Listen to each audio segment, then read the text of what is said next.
Thank you for joining us. You are watching Talking Success, the hottest talk show on cable in Chicago and sweeping this nation by surprise. As always, we've got another exciting show for you this evening. Remember, get your pencil, your paper. The old timers, get your VHS recorder, pop in a blank tape. For the high-tech people, turn that DVD burner on. We got another great show for you this evening. We've got our resident psychologist with us again, backed by popular demand, none other than Dr. Derrick Johnson. Thank you for joining us again this evening.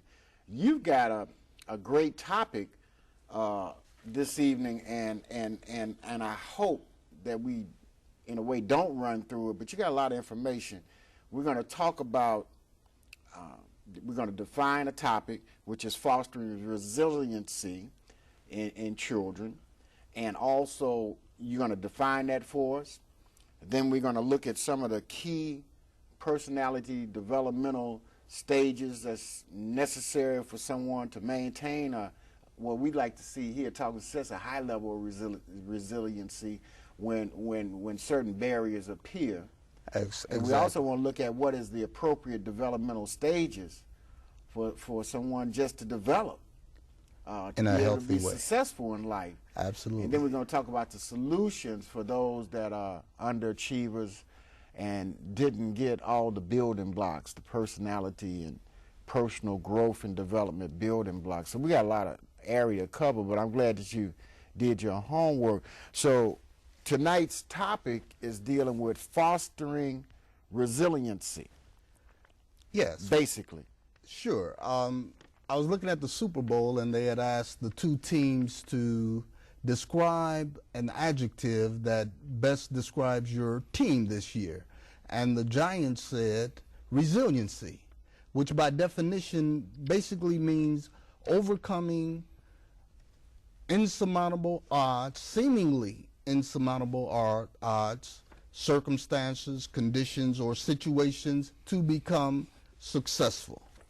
And so I remembered that I did some early research when I was in grad school on resiliency and the factors that contribute to resiliency. And when I look at the African American community, I look at certain statistics that let me know that in order for many in the inner cities to become successful, they have to overcome tremendous odds, circumstances, and difficult situations to achieve success. I just want to run through some of the statistics about what they are facing in their quest for success. Okay. In many inner city communities, the drug trade and gangs are the primary source of work and income. Over 16,000 children in DCFS and foster care because of abuse and neglect in Illinois, many African American. There are more African American men in jail than in college. Only 3% of African American males finish college. Only 6% of African American females finish college. In some communities, up to 70% are headed by single parents. In some communities, only 25% graduate from high school, and they really are not ready for college, the challenges of higher education, because of the poor preparation that they receive in our inner city school systems. In some African American communities, upward of 25% of the population has contracted HIV or full-blown AIDS. Murder is the leading cause of death for African American men 16 to 30 in the inner city. In some communities, 80% live below the poverty level. Now, when you have those kind of statistics working against you, those are factors that contribute to you not becoming successful and having a very little chance of becoming successful. So we ask, what are some of the possible solutions to that particular situation? And that's where you look at, before you go to the solutions.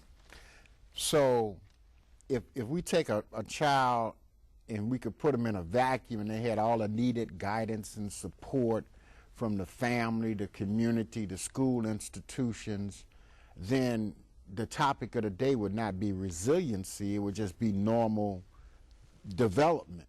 Absolutely. So basically what you're saying, based on these stats and what's happening in the environment, the children that become young adults and adults are underdeveloped, and they become a part of these statistics. The males become a part of the 3%. 97, because when you say 3% of African American males finish college, that means 97% of them do not, or, and I don't know with post-secondary education if that 3% of colleges, the trades, you know, the electricians, plumbers, but still we know it's still a low number. Right. There's a larger number that don't get involved in some type of post-secondary program. And you must remember that education has always been the key to success in the United States for the African American. Only 25% of the U.S. population has a college degree. However, in the broader community, they have networks which allow them to function without college degrees. In the inner city and in the African American community, many times we don't have those networks. So as Jesse Jackson often says, for us it's either Yale or jail. And that is a system that does not work. But that's the way it seems to be in our community. Now, I don't want to go down the wrong road, but it appears like institutional racism and some other factors also contributed. It's almost like some people prosper. I was thinking today, I heard a program, and they were talking about that there's more females go to college than males, and I think I talked to you before the show saying historically females were in school even post-slavery and sometime before that time. The females got opportunity to go to school because the boys had to work. Right. You know, and a lot of times they pray when the wife got prayed for another boy. They help work the crop or whatever.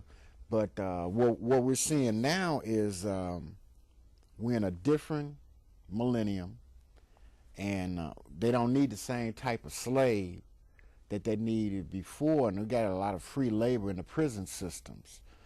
So you would think that the system would want to try to rectify that, but they have no incentive really to do that because that's an industry within itself. That's right. You look at our school systems, you look at the prison systems, and they serve a legitimate purpose for a lot of people to maintain employment, to prosper cities and little counties, right. Prosper for prisons being there. So there is purpose for a lot of individuals to maintain the status quo. I always say that when I was in school, the Secretary of Education of the United States called Chicago the worst public school system in the country. That was 30 years ago. And even today, nationally, the African Americans tested at the bottom of most or every category. So it has maintained itself over decades. And again, you have to look at what purpose is this serving and who is it serving